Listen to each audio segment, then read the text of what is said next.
ng biceps ko. Sige, bago magsimula, nagpapasalamat nga pala ako sa isa kong fan na nandito ngayon. Sabi nila, ang pinakamahirap na pagpapatawa yung pinag-iisipan, tama yun. Kasi mas nakakatawa talaga yung mga jokes na on the spot tsaka impromptu. Kaya sa lahat ng manonood, lower your expectations. Okay, sige game. Alam mo, napakaswerte ng mga mason kasi sila yung pinagpapala. Alright. Pag ako nagkaroon ng kumpanya, naging boss, ang kukunin ko yung mga kaibigan yung ahas. Tatawagin ko silang scaled workers. Alright, rock and roll. Sabi nila, bakit inosente yung red? Kasi imposible siyang maging green. Alright, color chart reference. Alam niyo, tatay ko, lakas manigarilyo.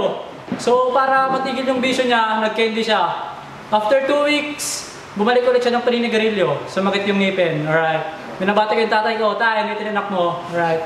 Sige, naka-invento ko ng sigarilyo, pansit flavor. Ayos lang kahit ilang pakete maubos mo, pansit naman eh. Alright, rock and roll to the world. Sabi nila, nung pinanganak daw ako, alam na ng nanay ko na magiging engineer ako. Kasi unang salitang binanggit ko, calculus. Binabati ko yung nanay ko, na, hindi tinanak mo. Okay.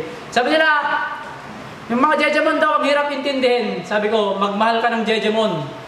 Simpleng spelling nga, pinag-e-effortan nila. Ikaw pa kaya? Yung po nga nila, 8 letters eh. Wala pang numbers yon. Alright. Boss Kila 28. Sabi nila, kaya daw malungkot yung undas. Kasi pag binaliktad mo, sad no. Pero mas malungkot nung iniwan ako ng Pasko. Gets? Okay, gets. Minabati ko nga pala yung ex ko. Uwi ka na, hinahanap ka ni Junjun. Hirap na ako magpa-breastfeed. Alright.